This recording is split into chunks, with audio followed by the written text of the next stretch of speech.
नमस्कार दोस्तों, अगर आपको भी दिल्ली और बेंगलोर के बीच खेला गया रोमांचक मुकाबला पसंद आया हो तो इस वीडियो को दिल से एक लाइक जरूर करें। दोस्तों, आज आईपीएल 2026 का ये रोमांचक मुकाबला रॉयल चैलेंजर्स बेंगलोर और दिल्ली कैपिटल्स के बीच आईपीएल 2026 का 39वां और अब तक का सबसे रोमांचक और सांसों को रोक देने वाला महामुकाबला खेला गया। और ये मैच बेहद ही रोमांचक रहा और अंत में जो हुआ उसने स्टेडियम में मौजूद सभी प्रशंसकों को हैरान कर दिया। जी हाँ दोस्तों, आज हम आपको इस मैच का पूरा हाईलाइट बताएंगे, तो इस वीडियो को अंत तक जरूर देखिए। दोस्तों, आज आईपीएल 2026 का ये रोमांचक मुकाबला रॉयल चैलेंजर्स बेंगलोर और दिल्ली कैपिटल्स के बीच दिल्ली के अरुण जेटली स्टेडियम में खेला गया, जहां इस मैच में आरसीबी के कप्तान रजत पाटीदार ने टॉस जीतकर पहले गेंदबाजी करने का फैसला किया और उनका ये फैसला बाद में पूरी तरह सही साबित होता नजर आया।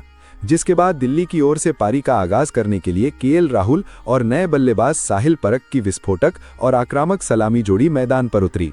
वहीं आरसीबी की ओर से पहला ओवर अनुभवी तेज गेंदबाज भुवनेश्वर कुमार लेकर आए और उन्होंने आते ही माहौल बदल दिया। पहली गेंद डॉट रही, लेकिन दूसरी ही गेंद पर भुवनेश्वर कुमार ने शानदार इनस्विंग यॉर्कर डाली, जहां साहिल परख इस गेंद को बिल्कुल समझ नहीं पाए और गेंद सीधा स्टंप्स में जा घुसी और दिल्ली को शुरुआत में ही बड़ा झटका लग चुका था। इसके बाद नंबर 3 पर बल्लेबाजी करने नीतीश राणा आए, लेकिन भुवनेश्वर कुमार ने पहले ओवर में इतनी कसी हुई गेंदबाजी करी कि दिल्ली के बल्लेबाज खुलकर खेल ही नहीं पाए, जिसके चलते पूरे ओवर में सिर्फ 2 रन आए। वहीं दूसरे ओवर में गेंदबाजी करने जॉस हेजलवुड आए और यहीं से मैच ने एक नया मोड़ लिया। ओवर की पहली ही गेंद पर केएल राहुल ने पुल शॉट खेलने की कोशिश की, लेकिन गेंद बल्ले के ऊपरी किनारे से लगकर हवा में चली गई और विकेटकीपर जितेश शर्मा ने बिना कोई गलती किए कैच पकड़ लिया, जिसके चलते केएल राहुल सिर्फ 1 रन बनाकर आउट हो गए और दिल्ली की परेशानी बढ़ती चली गई। लेकिन इसके बाद अगली ही गेंद पर समीर रिजवी क्रीज पर आए और हेजलवुड ने उन्हें संभलने का मौका ही नहीं दिया। बाहर जाती गेंद पर रिजवी का बल्ला लगा और गेंद सीधे जितेश शर्मा के दस्तानों में चली गई। गोल्डन डक के साथ वो पवेलियन लौट गए। अब दिल्ली का स्कोर सिर्फ 2 रन पर 3 विकेट हो चुका था। दिल्ली का इस तरह विकेट गिरना एक तरह से बैटिंग लाइनअप का पतन था, लेकिन दिल्ली के लिए नीतीश राणा अभी भी क्रीज पर जमे हुए थे और अब उनके साथ अभिषेक पोरेल बल्लेबाजी करने आए। लेकिन चौथे ओवर में जॉस हेजलवुड ने एक बार फिर कमाल दिखाया। उन्होंने लगातार गेंदों से बल्लेबाजों को बीट किया और दबाव बनाए रखा। फिर ओवर की 5वीं गेंद पर एक तेज बाउंसर डाली, जिसे नीतीश राणा सही से समझ नहीं पाए।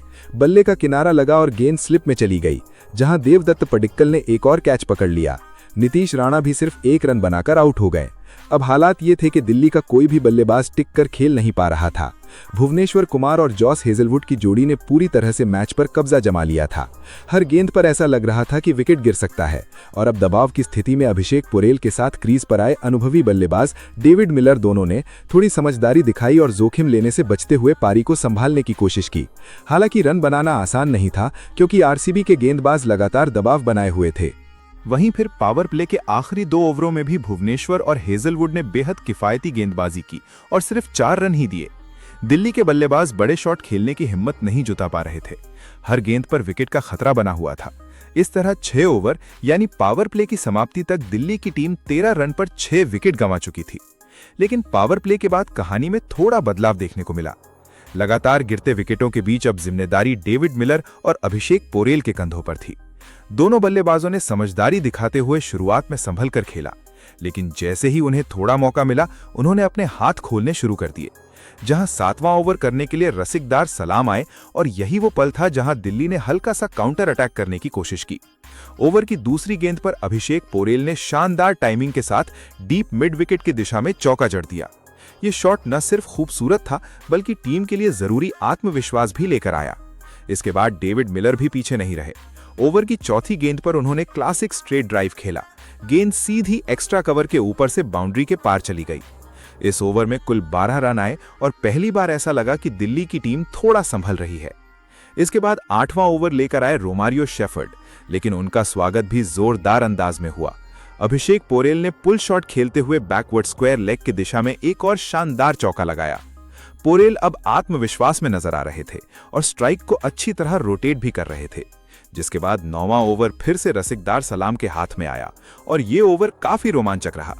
ओवर की दूसरी गेंद पर डेविड मिलर ने पुल शॉट खेलते हुए डीप मिड विकेट की दिशा में चौका लगाया। इसके बाद उन्होंने ओवर की 5वीं गेंद पर डाउन द ग्राउंड एक बेहतरीन शॉट खेला जो सीधे बाउंड्री के पार चला गया। ऐसा लग रहा था कि मिलर अब पूरी तरह लय में आ चुके हैं और दिल्ली की वापसी की उम्मीद जगा रहे हैं। लेकिन इस ओवर की आखिरी गेंद पर रसिकदार सलाम ने शॉर्ट ऑफ लेंथ गेंद डाली, जिसने मिलर को चकमा दे दिया। गेंद बल्ले का किनारा लेकर सीधा विकेटकीपर जितेश शर्मा के दस्तानों में चली गई। मिलर की पारी यहीं खत्म हो गई। उन्होंने 18 गेंदों पर 19 रन बनाए, लेकिन उनकी ये छोटी सी पारी भी टीम के लिए काफी अहम रही। अब डेविड मिलर के आउट होने के बाद दिल्ली के लिए क्रीज पर कायल जेमिसन आए, लेकिन अगले ओवर में आरसीबी ने फिर से दबाव बनाना शुरू कर दिया। जहां 10वां ओवर करने सुयश शर्मा आए, जिन्होंने अपनी शानदार स्पिन गेंदबाजी से बल्लेबाजों को पूरी तरह बांध दिया। अभिषेक पोरेल और जेमिसन दोनों ही उनके सामने खुलकर खेलने में संघर्ष करते नजर आए। हालांकि इस ओवर में एक मौका जरूर बना जब अभिषेक पोरेल का कैच विकेटकीपर जितेश शर्मा से छूट गया। ये दिल्ली के लिए एक राहत भरा पल था, लेकिन वे इसका ज्यादा फायदा नहीं उठा सके।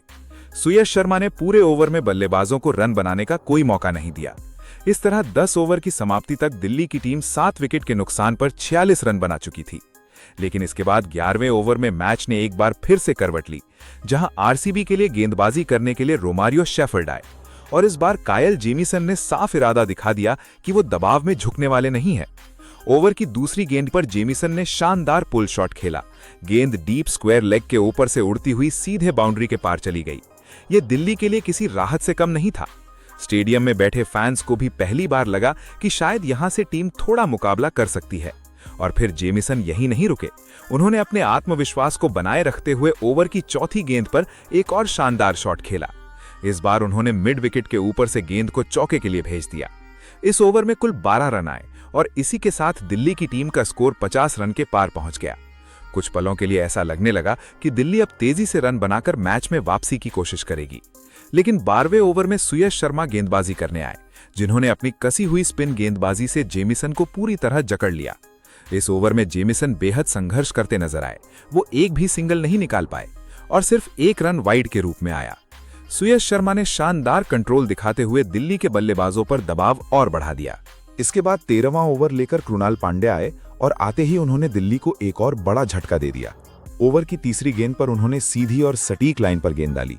जेमिसन इस गेंद को समझ नहीं पाए और पूरी तरह बीट हो गए। गेंद सीधे उनके पैड पर लगी और आरसीबी के खिलाड़ियों ने जोरदार अपील की। अंपायर ने बिना देर किए उंगली उठा दी। जेमिसन रिव्यू जरूर लिया, लेकिन रिप्ले में साफ दिखा कि वो आउट हैं। इस तरह उनकी पारी समाप्त हुई। उन्होंने 13 गेंदों पर 12 रन बनाए, लेकिन उनकी छोटी सी पारी ने थोड़ी उम्मीद जरूर जगाई थी। अब दिल्ली की टीम के लिए क्रीज पर आए चाइनामैन स्पिनर कुलदीप यादव। उनसे ज्यादा उम्मीद नहीं थी, लेकिन टीम को किसी तरह रन जोड़ने थे। 14वें ओवर में सुयश शर्मा ने उन्हें काफी परेशान किया।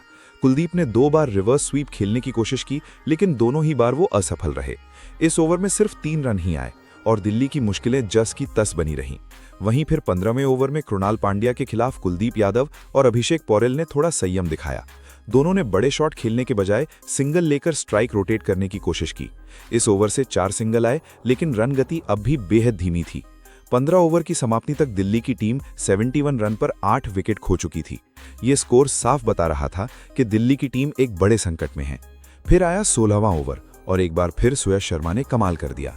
ओवर की तीसरी गेंद पर उन्होंने अपनी खतरनाक गुगली डाली, जिसे कुलदीप यादव बिल्कुल पढ़ नहीं पाए। गेंद सीधे स्टंप्स में जा लगी और कुलदीप क्लीन बोल्ड हो गए। उन्होंने 11 गेंदों पर सिर्फ 3 रन बनाए। अब दिल्ली का 9वां विकेट भी गिर चुका था और टीम पूरी तरह से संघर्ष करती नजर आ रही थी। अब आखिरी विकेट के रूप में दिल्ली के लिए बल्लेबाजी करने दुश्मन था चमीरा क्रीज पर आए। सभी को पता था कि अब दिल्ली के पास ज्यादा विकल्प नहीं बचे हैं, जिसके बाद 17वां ओवर करने के लिए जोस हेजलवुड आए, जो पहले ही शानदार गेंदबाजी कर चुके थे। ओवर की दूसरी गेंद पर अभिषेक पोरेल ने हिम्मत दिखाते हुए डाउन द ग्राउंड एक बेहतरीन शॉट खेला और मिड ऑफ की दिशा में चौका लगा दिया। ये शॉट दिल्ली के लिए आखिरी उम्मीद जैसा था, लेकिन हेजलवुड ने तुरंत जवाब दिया। अगली ही गेंद पर उन्होंने एक सटीक यॉर्कर डाली, जिसे पोरेल बिल्कुल भी नहीं खेल सके। गेंद सीधे स्टंप्स में जा लगी और पोरेल क्लीन बोल्ड हो गए और इसी विकेट के साथ दिल्ली की पूरी टीम 17वें ओवर में ऑल आउट हो गई। दिल्ली की टीम सिर्फ 75 रन ही बना सकी और पूरे 20 ओवर भी नहीं खेल सकी।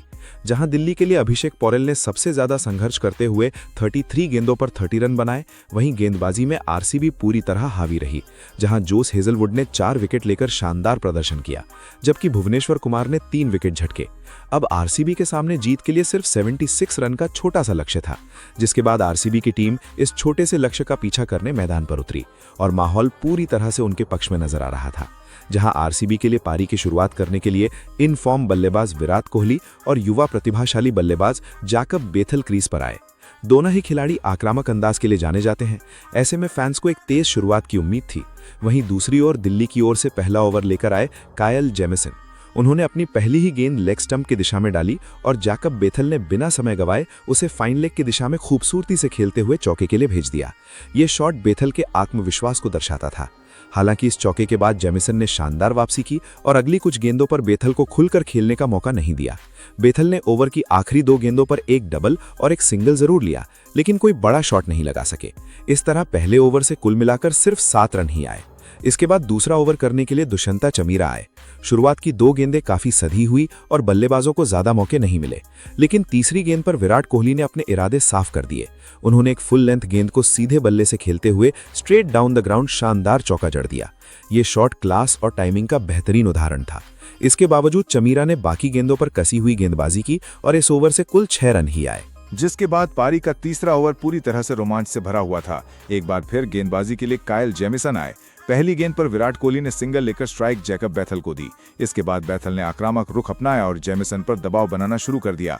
ओवर की दूसरी गेंद शॉट ऑफ लेंथ थी, जिस पर बेथल ने बैकफुट पर जाकर जोरदार पुल शॉट खेला और गेंद को डीप मिड विकेट के ऊपर से एक छक्के के लिए भेज दिया। वहीं फिर अगली ही गेंद पर बेथल ने कदमों का इस्तेमाल किया और फिर से डीप मिड विकेट के ऊपर एक और शानदार छक्का जड़ दिया। अब गेंदबाज पूरी तरह दबाव में था और दर्शक भी इस आक्रामक बल्लेबाजी का आनंद ले रहे थे, लेकिन जेमिसन ने हार नहीं मानी और शानदार वापसी की। ओवर की 5वीं गेंद पर बेथल ने एक बार फिर बड़ा शॉट खेलने की कोशिश की। इस बार उन्होंने लॉन्ग ऑन के ऊपर से मारने का प्रयास किया, लेकिन गेंद ठीक से बल्ले पर नहीं आई और मिस टाइम हो गई। गेंद हवा में ऊंची गई और टी नटराजन ने पीछे की ओर दौड़ते हुए शानदार कैच पकड़ लिया। इस तरह आरसीबी को पहला झटका लगा। जैकब बेथल ने 11 गेंदों पर 20 रन की तेज पारी खेली और टीम को अच्छी शुरुआत दी। बेथल के आउट होने के बाद अब आरसीबी के लिए नंबर 3 पर बल्लेबाजी करने के लिए देवदत्त पडिक्कल मैदान पर आए। उन्होंने आते ही अपने इरादे जाहिर कर दिए कि वो रुकने वाले नहीं हैं। चौथा ओवर लेकर आए दुष्यंता चमीरा, लेकिन इस बार पडिक्कल ने उन पर दबाव बना दिया। ओवर की दूसरी गेंद पर उन्होंने वाइड लॉन्ग ऑफ के ऊपर से एक गगनचुंबी छक्का जड़ दिया। ये शॉट बेहद शानदार था और दर्शकों ने जमकर तालियां बजाईं। पडिक्कल यही नहीं रुके। ओवर की 5वीं गेंद पर उन्होंने शॉर्ट फाइन लेग के ऊपर से शानदार चौका जड़ दिया। उनकी बल्लेबाजी में आत्मविश्वास साफ झलक रहा था। इस ओवर से कुल 12 रन आए और आरसीबी की रन गति तेज हो गई। इसके बाद 5वां ओवर फिर से कायल जेमिसन लेकर आए, लेकिन इस बार उन्हें पडिक्कल के आक्रमण का सामना करना पड़ा। ओवर की दूसरी गेंद लेग स्टंप पर थी और पडिक्कल ने उसे फ्लिक करते हुए डीप बैकवर्ड स्क्वायर लेग के ऊपर से शानदार छक्का जड़ दिया। इसके बाद अगली 2 गेंदों पर पडिक्कल ने लगातार 2 चौके जड़ दिए। पहला चौका मिड विकेट के ऊपर से आया, जबकि दूसरा डीप बैकवर्ड स्क्वायर लेग की दिशा में गया। अब जेमिसन पूरी तरह दबाव में आ चुके थे और आरसीबी का पलड़ा भारी होता जा रहा था। वहीं फिर ओवर की आखिरी गेंद पर पडिक्कल ने एक बार फिर कदमों का इस्तेमाल किया और एक्स्ट्रा कवर के ऊपर से शानदार टाइमिंग के साथ छक्का जड़ दिया। ये ओवर पूरी तरह आरसीबी के नाम रहा और इससे कुल 21 रन आए। इसी के साथ आरसीबी की टीम का स्कोर तेजी से बढ़ते हुए 50 रन के पार पहुंच गया। अब मैच पूरी तरह उनके नियंत्रण में नजर आ रहा था। विराट कोहली एक छोर संभाले हुए थे, जबकि पडिक्कल आक्रामक अंदाज में रन बना रहे थे। अब बारी थी पावर प्ले के आखिरी ओवर की और इस अहम ओवर को करने के लिए दिल्ली के कप्तान अक्षर पटेल खुद गेंदबाजी करने आए। मुकाबला पूरी तरह आरसीबी के पक्ष में झुक चुका था, क्योंकि उनके बल्लेबाज हर गेंदबाज के खिलाफ खुलकर शॉट खेल रहे थे। लेकिन अक्षर पटेल ने इस दबाव भरे माहौल में शानदार संयम और सटीकता दिखाई। उन्होंने अपनी गेंदबाजी से रन गति पर ब्रेक लगा दिया।